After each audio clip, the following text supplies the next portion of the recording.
Riverlands Holiday Park is located in the South Island of New Zealand. It's just above Christchurch. It was the first holiday park that I had stayed in after I purchased my used caravan. Riverlands is located in Kaiapoi. It's about halfway between Christchurch City and Rangiora. You can easily get to Riverlands Holiday Park. If you're travelling from Christchurch, just take a left at Tram Road, and that Tram Road exit you just cross over the highway to Doubledays Road.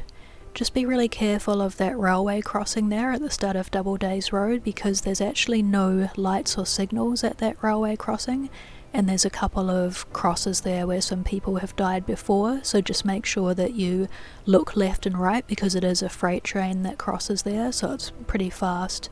So just as you're crossing with your caravan, just be careful there, and then you'll see Riverlands on your right. This map here is a little bit outdated. Where it has unpowered sites at the golf course, those are now powered sites.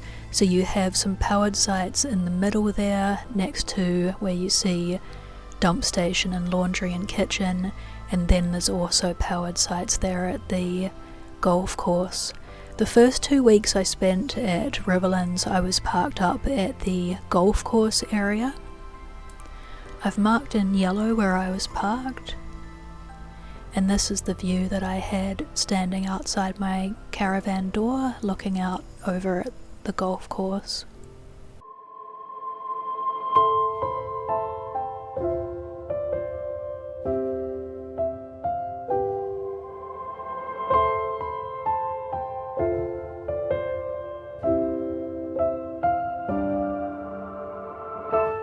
Where I've circled, as I said, that's the dump station where it says DS, so you can leave your grey water and so forth there, and there's a small kitchen and laundry there.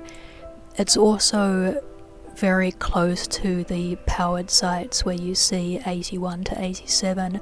I ended up shifting from the golf course area. After 2 weeks I shifted to site 87, and I was there for 3.5 months. This is the smaller of the communal facilities.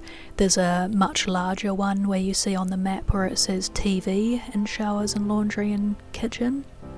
So that's the larger of the communal facilities. This is the larger of the two kitchens, next to where it has the TV room. It's got all the usual microwaves and stovetop there, a communal fridge, and there's several sinks there to do your dishes. Over here is the laundry room. They've got a nice big tub there if you want to wash duvets and blankets.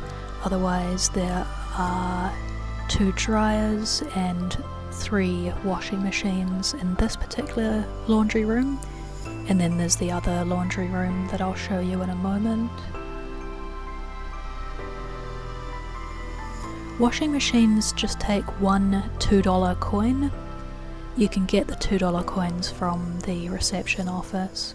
Dryers take 2 $2 coins. This is the second kitchen. This is the one closer to where I was pointing out the powered sites where I was staying at 87. It's just a cute little kitchen and has a few seats where you can sit and eat, and again another communal fridge as well, and a couple of sinks there to do your dishes, and it's got toaster and kettle and so forth.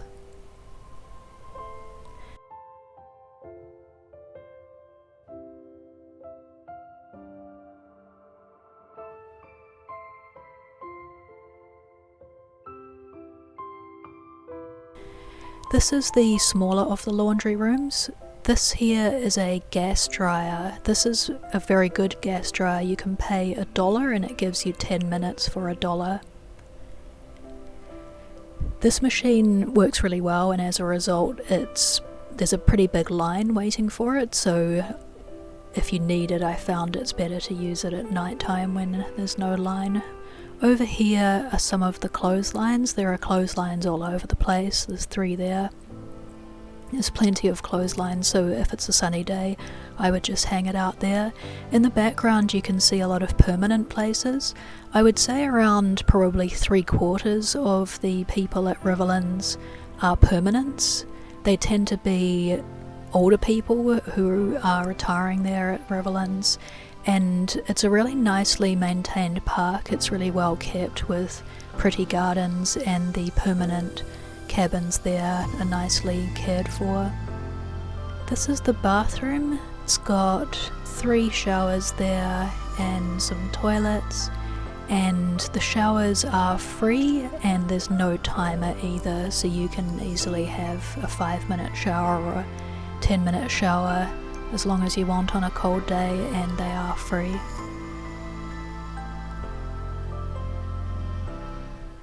In terms of power supply, this is a photo I took when I was parked up at Site 87. You can see that there are 4 of us with our power plugs plugged into that post there that's in the centre of the 4.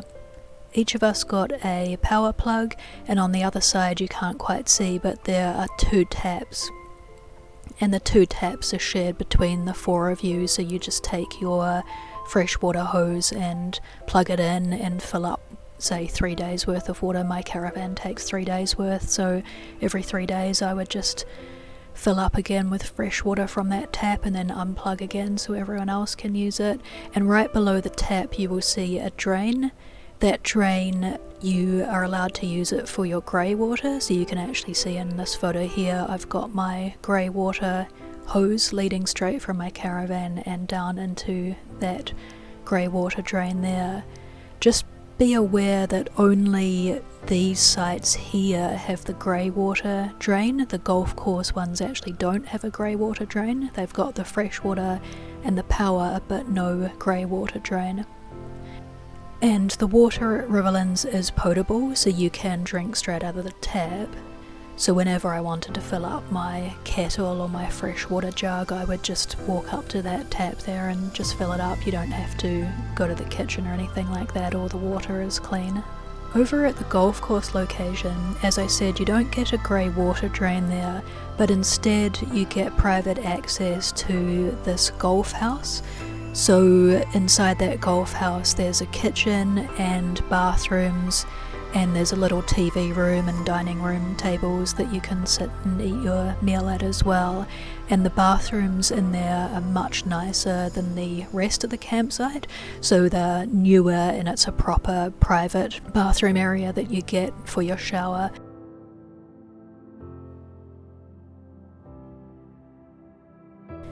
There was really bad flooding when I was there. Christchurch is very swampy and you will get a bit of this. Fortunately it was still easy to drive away because it had drained by the time I left, but this is how wet Christchurch gets. Riverlands has these solar panels here. They're pretty cool. They're extensive solar panels that they have. They also connect to mains power though as well. Right here is a close-up showing the solar panel in detail. It's a pretty good quality looking solar panel there. This is the office. You can see the front gate where you come in, and then that's the office and reception, so that's where you go in to pay, and you can also pick up things like coins for the washing machines and dryers. Riverlands does offer the Camp Saver rate for Motor Caravan Association members, so I'm a member and I was travelling alone, and the rate for one person with the Camp Saver membership rate, it was 15 for one person. So normally at this time of year the current Camp Saver rates for one person for our club are $18 a night, but Riverlands went below that and it was only 15, so it was a really good deal for a really fantastic caravan park. And checkout time is 10 AM and check-in, I think it was 2 PM is when you check in. Wi-Fi, it's not free, so there's no free Wi-Fi at Riverlands. You can pay them $5 per day, but those of us who are New Zealand Motor Caravan members, we tend to use Wireless Nation, so I've got my own monthly plan with Wireless Nation, so I never use their $5 a day internet. They do have cardboard recycling, but I couldn't find any recycling for glass or cans. Dogs, they do seem to allow dogs. I saw quite a few people arriving with dogs and walking them around the camp, so it seems to be allowed there. Certainly when I stayed it was. Noise, it's a nice peaceful park and the residents are respectful. Most people just want to relax and read there, so it's very quiet. You are quite a long distance away from State Highway 1, so you definitely won't hear State Highway 1 at all. You will, however, hear that train that goes by, the train track that you would have crossed over to get to the park. That train, it's a freight train and it makes a little bit of noise as it goes past just about where it crosses that Courtney stream. That's about the closest to Riverlands and you can just hear it a little bit. The freight train goes by at about 7 in the morning, I think it was, and then the last one at night was a bit after 11 p.m. The other noise you'll occasionally hear is there's a speedway just above Riverlands Park. It's not very often that they have it though, it's just occasionally on a Saturday night you might hear it. But most of the time the speedway wasn't functioning when I was there. Crime and safety, it's a very safe park. I didn't meet anyone who had anything stolen the whole time I was there for 4 months. Everyone felt pretty safe just leaving their things out on their site, so there were no issues there at all. I didn't have anything stolen, and there were times when I had to leave to go to the repair place and I was able to leave my grass ground cover and my solar lanterns and things like that on the ground unattended for a couple of nights while I had to go away. And yeah, they were all still there when I got back. No one steals your things there. It's really good. These are the trees that borderline the park, and the park borders the Waimakariri River. So you can walk straight through the trees and go for a nice walk along this track here. It's a really beautiful place along the river. At this time of year there's no one around because it's just a bit cold. It was winter time when I was staying, and so no one was out and about enjoying the park. It was just completely deserted. It's an old mailbox that I thought was quite cute.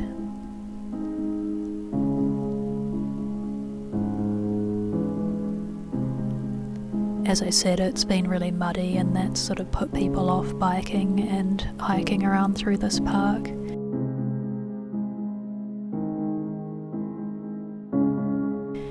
It was autumn, so you can see the beautiful golden leaves there.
At Riverlands you see a lot of these California quail. There's a massive covey of them, about 20 or 30, and they're really super cute. You see them running through the park, so there's some really cute animals around to look at. This is the New Zealand fantail. There's a lot of these around Riverlands. They're quite sweet and charismatic. The New Zealand fantail is P. waka waka. That's the Maori term for the fantail pi waka waka. This is the Waimakariri River, and Wai is Maori for water, Makariri is cold. So together Waimakariri means cold, rushing water in Maori. The closest supermarket to Riverlands Holiday Park is Kaiapoi. I used to go to the Kaiapoi New World supermarket, and they're really nice and friendly there, and they've got a really good selection of things there as well. If the weather's nice, people take their e-bicycles to the supermarket, but otherwise I don't have an e-bike and I just drove. It was pretty cold and wintry when I was staying there. And if you're wondering where the name Kaiapoi came from, Kai is Maori for food, poi means to swing, and so together Kaiapoi means to swing food, so essentially it's basically fishing. You swing food from the river into your net and into your boat or basket or so. So Kaiapoi, to swing food. There were some really freezing, frosty days when I was staying at Riverlands. This is the ice and frost on the top of my skylight, so that's the top of the caravan.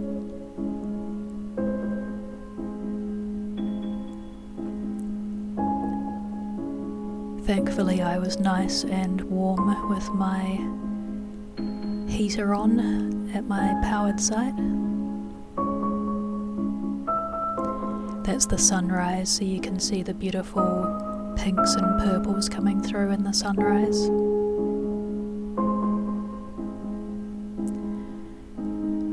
I normally get up at about 7 a.m. for work, so the sun was starting to come up at around about 7:30 a.m. is when I took those photos, and that's first thing in the morning, my little solar light covered in little icicles.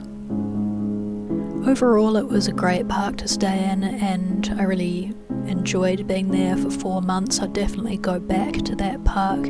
The sites are well marked out, and my site was about, I think the guy said it's about 8 meters wide, so you get a pretty generous size. You're not too close to your neighbours. And also the sites are perfectly flat, which is great because you don't need to get out your ramps or anything to work on trying to adjust the height. It just was perfectly flat and level as it was, which was great. Nice and low maintenance when you arrive and back in. So if you're planning to stop in Canterbury, I think it's a great choice for a camp, and I would definitely stay there again. Best of luck, bye!